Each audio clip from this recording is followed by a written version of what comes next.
PM versus vendor. Team play for success.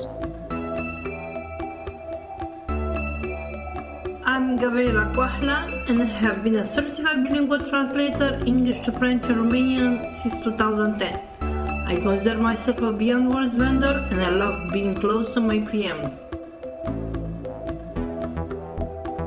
I'm Lucía Gutiérrez, a localization project manager with almost 10 years of experience. I have worked in many different LSPs with many different hats, but always focusing on project management, as it is the job I enjoy the most.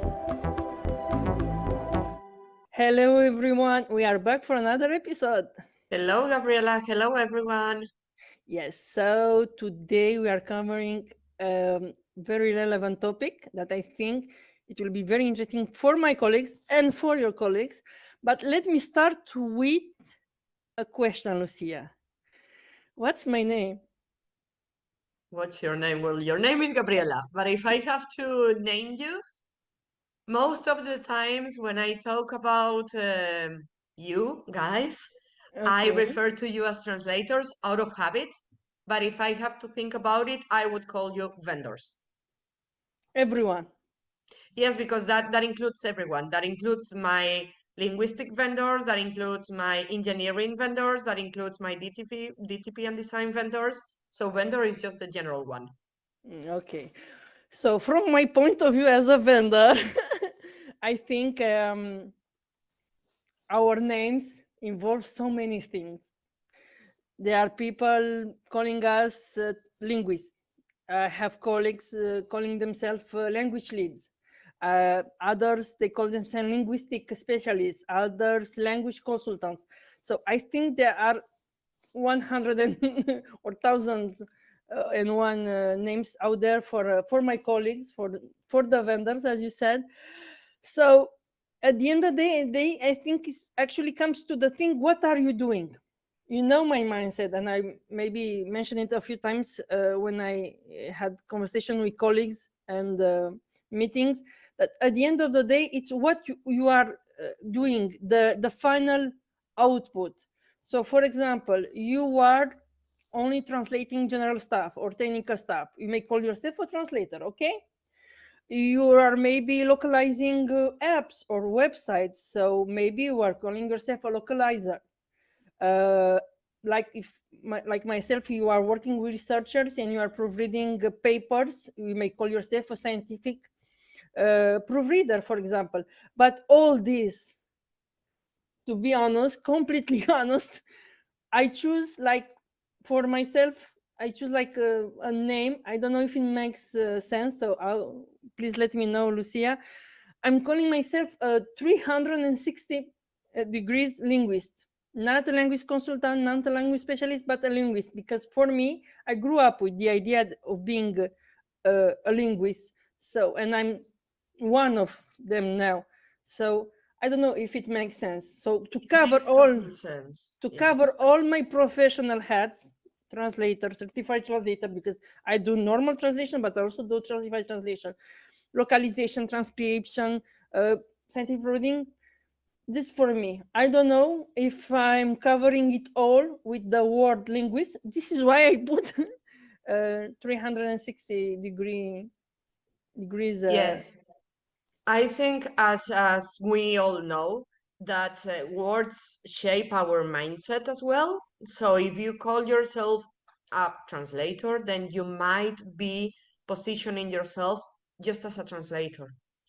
So I think it's good if you just do reviews, which is something I've encountered. Some people, they just do reviews, then you're a reviewer or an editor. Kudos for you. That's your niche, that's what you do. If you want to do more than that, then you need to broaden your name. So calling you a 360 degrees linguist, I think it's a good approach. In terms of project managers, we cannot do the same. We are project managers, and that includes it already. But sometimes I like saying that we are like air traffic controllers. Why? Because you need to juggle, and this is something that I talk about a lot. You need to juggle timelines, you need to juggle clients, you need to juggle budgets, you need to juggle vendors. So it's not just about managing one project and the dedicated tasks, but also you need to manage all the different cows and the structure, and also bear in mind the future as well. And you need to manage your risks. Yes, yes, I see. But you know what I'm thinking about? That sometimes the name we are choosing to brand ourselves as vendors doesn't really include all the work we are doing. For example, as a vendor, freelancer, entrepreneur, I don't know. I'm a freelancer some days, but sometimes I'm a entrepreneur, or at least the French law says that. And sometimes I'm a founder because I created an agency here in Algeria. So I'm also a founder. But what I'm really doing, what I'm really working on at the end of the day, I'm only translating, or I'm also doing the, I don't know, quality assurance for a project. What I'm really doing, what I'm being paid for. So maybe this is something that colleagues should consider when they are calling themselves. What are you being paid for? If you are paid only for translation, you are a translator. If you are paid for translation, but also revising, also doing QA, also, I don't know, advice about a logo, or maybe about a new market, you are also maybe a language consultant or a localization consultant. So maybe taking conversation also the money side, you will find maybe the correct term for what you are doing. I don't know if it makes sense. Yes, it makes sense. And this also happens to LSPs. Now, language service providers, they are more than just language service providers. So there is a shift on mindset. And now the trend is to call them language operations. Why? Because they are doing more than just language service. You are just managing the whole operation of a specific language. Operation, that means that you translate, but you also um, uh, localize. You take into account the market, the audience, the culture. You also might take into account artificial intelligence, how that would behave, UI, and things like that. And that's why there is also this shift on how LSPs are calling themselves now. Yes, I understand. But maybe before highlighting another point, um, quick question. As a vendor for a PM, when you are searching for a linguist, a translator, you are searching based on the skills needed for the job, or just the language pair or translator? I don't know. Let's say, for example, you need, I don't know, a subtitler. Are you going to search by the language pair, or by a Both. I mean, that's more a question to a vendor manager, which is something that we can discuss later. Project managers and vendor managers are not the same. However, you're lucky I've done vendor management as I well. know So, this is why I ask you, because I know that, and I think your advice would be very useful for our listeners. yes, you look for both, especially, for example, for subtitling. My master's degree is in audiovisual translation, so I care for that a lot. You need to have someone who understands norms of subtitling, because subtitling is not translating, it's more than just translating. So in the same way that you look for the specialization, so you wouldn't go to a jurist to ask for a medical translation, you need to look for that set of skills as well. So in this case, if my project is about a documentary of planet Earth to be translated from Spanish into English, and my job is to look for someone who takes care of the subtitles, then my variants would be three. One, language pair, Spanish into English. Two, they understand about planet Earth, so expertise. That will have to be something about nature. Yeah, And three, they know how to subtitle. yeah. No, it's to me, to open another bracket. It will be interesting to have an episode about the difference between a vendor manager and a project manager, because I I think it's needed. know, yeah, I think I have a lot of colleagues who think that the job is the same, and Sometimes it is the same because the company cannot afford for a vendor manager, so PMs do vendor management work. However, the positions are different. yeah. Which brings us to another another point about the limits of responsibility.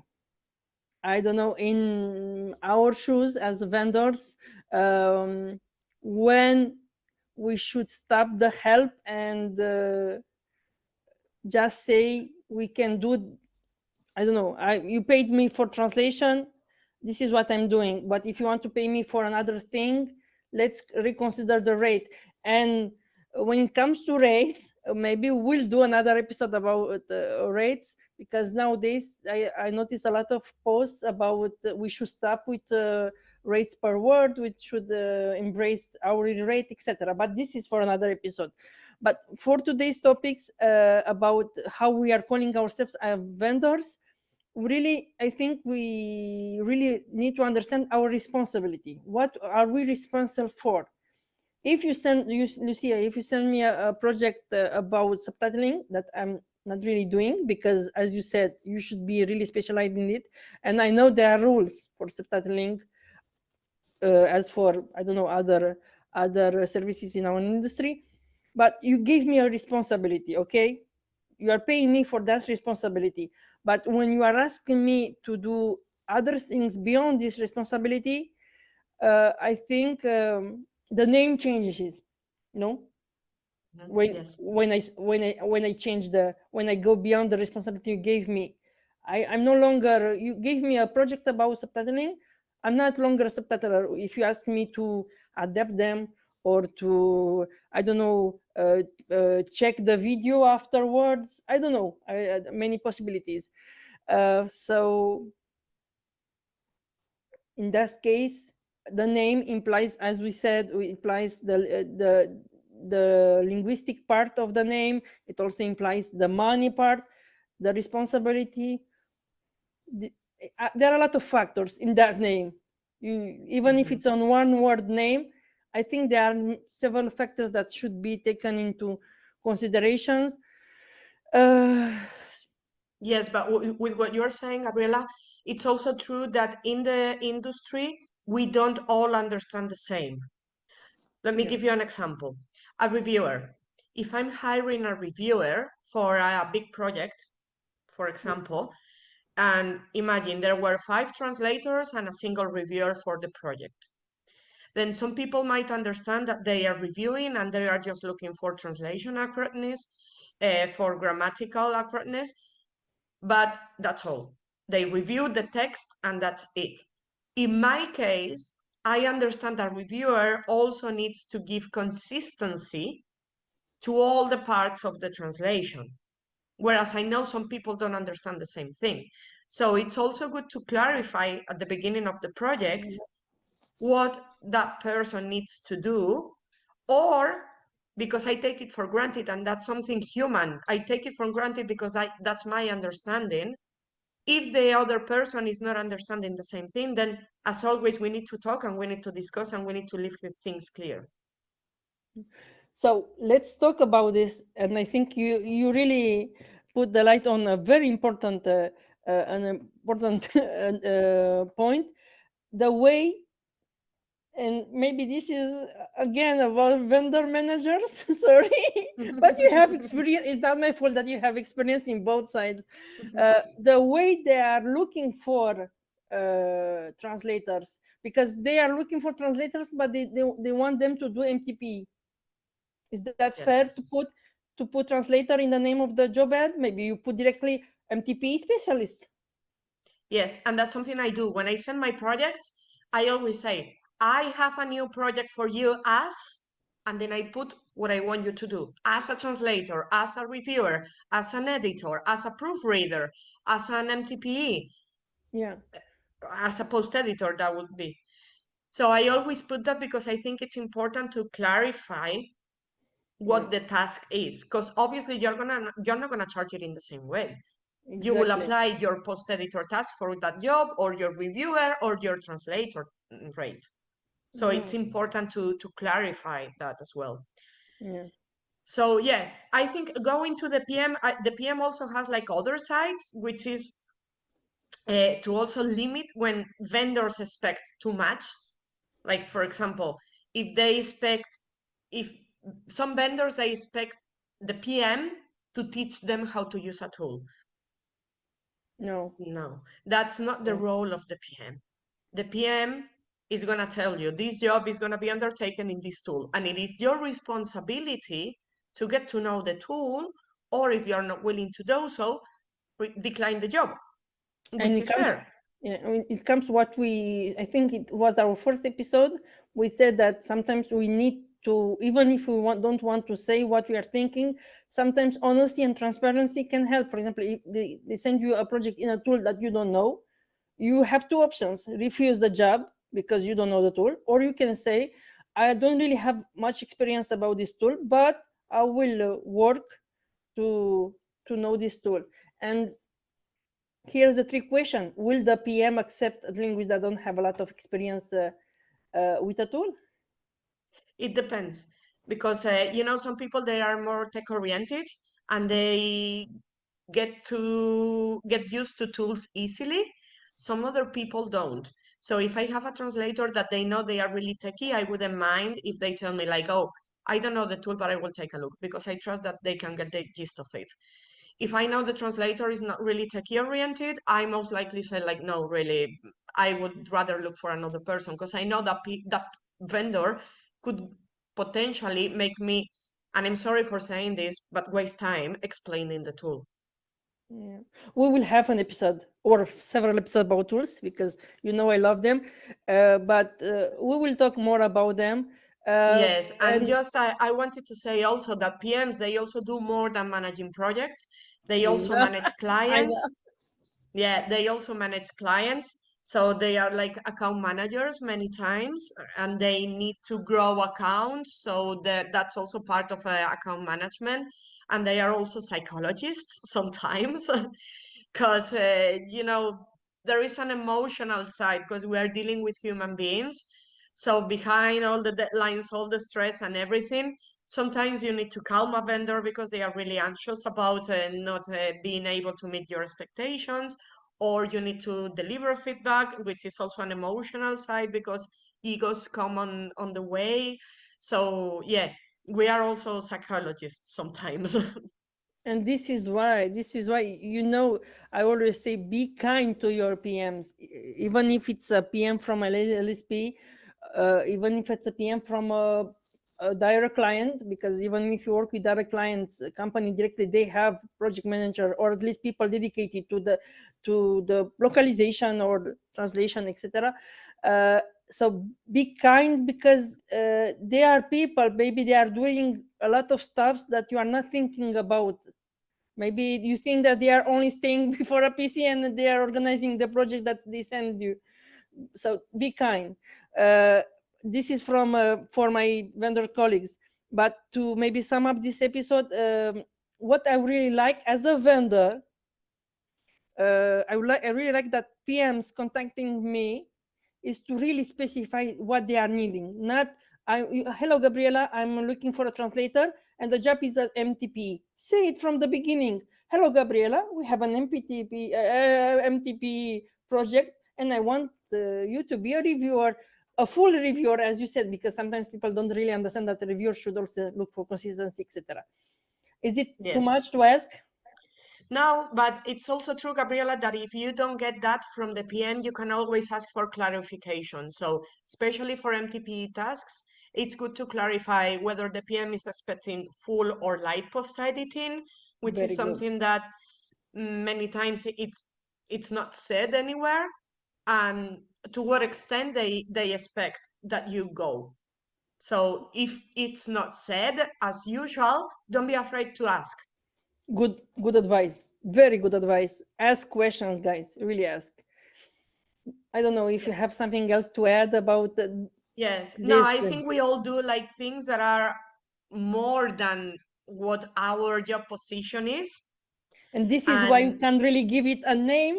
Maybe I'm yes. wrong, but personally, I don't think that now we really can have one name for what we are doing, at least in my opinion. No. So please tell us in the comments what would be your names or your single name if you already got to the name that really defines you. And let Okay. us know. We will be Yeah. glad to hear you. Thank you and see you next time. Thank you. Bye Bye bye. bye bye bye bye. What you've heard are just our personal opinions. We by no means intend to impose our personal views on anyone. Feel free to disagree, throw tomatoes at us, or just drop a comment to let us know. Thank you!